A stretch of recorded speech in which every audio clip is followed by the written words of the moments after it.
Hello guys, कैसे हैं आप सब। तो फोर्थ ग्रेड का कल स्कोर कार्ड जारी कर दिया गया था कल शाम को। ठीक है। आई होप आप सब ने अपने मार्क्स चेक कर लिए होंगे। तो आज अपने बात करते हैं Rajasthan fourth grade exam salary की। ठीक है, जिसके लिए अपने पढ़ रहे हैं। ओके। तो राजस्थान चतुर्थ श्रेणी क्लास 4 वेतन प्रोबेशन पीरियड प्रवीक्षा काल में। तो प्रवीक्षा काल जो प्रोबेशन पीरियड होता है, इसके अंदर आपको निश्चित वेतन मिलता है। ठीक है, जो कि है 12,400। ठीक है, और 2 साल तक आपको यही वेतन मिलेगा। इसके अंदर जो डीए और एचआरए वगैरह जो हैं, जो विशेष भत्ते होते हैं, स्पेशल अलाउंस जिनको कहते हैं, वो आपको नहीं मिलता है। ठीक है, 12,400 आपका वेतन रहेगा पहले 2 साल। इसका जो पे मैट्रिक्स लेवल है वो रहता है L1।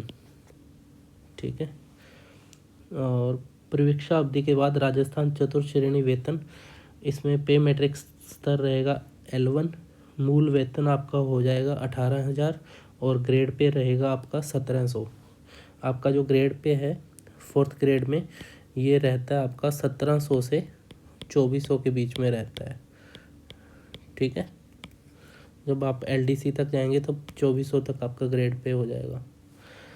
और 7वें वेतन आयोग के अनुसार कुल इन हैंड जो वेतन आएगा वो आएगा आपका 28,000 से 32,000।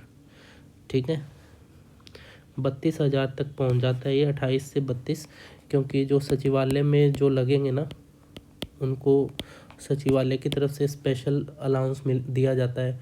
और एचआरए वगैरह जैसे जो बड़े शहर हैं, जयपुर, जोधपुर, अजमेर, इन शहरों में जो एचआरए वगैरह होता है वो ज़्यादा होता है अदर शहरों के कंपैरिजन में।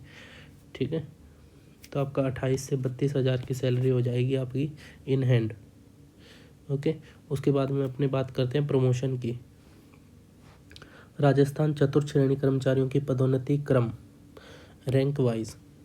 तो ये कैसे होता है, जब आप जॉब लगेंगे तो आप पियोन, चौकीदार, फराश, वाटरमैन, माली, स्वीपर और जो अन्य पद होते हैं डिपार्टमेंट में, उन पदों पर आपकी पोस्टिंग होगी।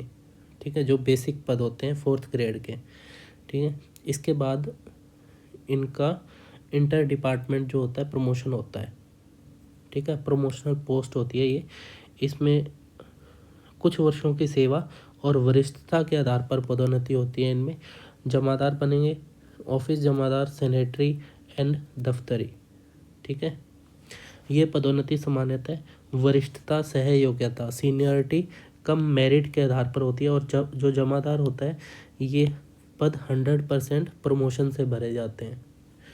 ठीक है, उसके बाद में जब आप फोर्थ ग्रेड से थर्ड ग्रेड में एंटर करेंगे, जो प्रमोशन होगा आपका वो कैसे होगा, उसमें आप बनेंगे LDC सबसे पहले। ठीक है, तो LDC में कैसे बनते हैं, निर्धारित न्यूनतम सेवा अवधि पूरी होनी चाहिए। आपका 8 से 9 साल की सेवा पूरी हो जाएगी, उसके बाद में आपको प्रमोशन मिलेगा। विभागीय नियमों के अनुसार योग्यता होनी चाहिए और सीमित प्रमोशन कोटा होता है। ठीक है, सीमित प्रमोशन होता है, जैसे जैसे सीनियरिटी और योग्यता बढ़ती जाती है उसके अनुसार कर्मचारियों का प्रमोशन होता जाता है। ठीक है, और ये प्रमोशन हर विभाग में समान नहीं होता। जैसे जो सचिवालय है उसमें सबसे पहले प्रमोशन होता है फोर्थ ग्रेड कर्मचारी का, उसके बाद में होता है RPSC में। ठीक है, और उसके बाद में होता है सबऑर्डिनेट डिपार्टमेंट जो होते हैं उनमें। ठीक है, सरल शब्दों में जो चपरासी चौकीदार होगा, उसके बाद में वो होगा जमादार बनेगा, उसके बाद में वो बनेंगे LDC, उसके बाद में UDC। LDC होता है लोअर डिवीज़न क्लर्क, UDC होता है अपर डिवीज़न क्लर्क। ठीक है, उसके बाद में ये लास्ट था जो फोर्थ ग्रेड होता है, ये थर्ड ग्रेड में आते हैं, ये बनते हैं LDC। ठीक है, कुछ विभागों में सीमित कोटा होता है, LDC बन जाते हैं। कई सालों की सेवा, वरिष्ठता, सहयोग्यता विभागीय नियमों के अनुसार, और फिर LDC से बन जाएंगे ये UDC।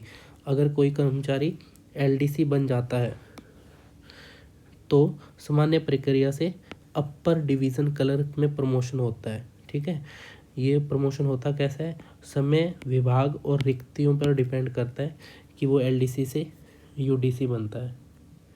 ठीक है, इसके अंदर एलडीसी से यूडीसी और उसके बाद में डबलएओ, एएसओ और एसओ, यहाँ तक इनके प्रमोशन होते हैं। ठीक है, एसओ लास्ट है। मेनली जो प्रमोशन होते हैं 4th ग्रेड में जो लगता है, उसकी आयु, योग्यता, उसके आधार पर डबलएओ तक मैक्सिमम पहुंच पाते हैं कैंडिडेट्स। ठीक है, तो आज की वीडियो में बस इतना ही, आपको प्रमोशन और सैलरी के बारे में बताना था। ठीक है, और 4th ग्रेड से रिलेटेड कोई क्वेरी हो तो मुझे बताइएगा कमेंट में प्लीज़, और आपका कोई भी क्वेश्चन हो तो let me know. Okay, thank you guys और ऑल द बेस्ट।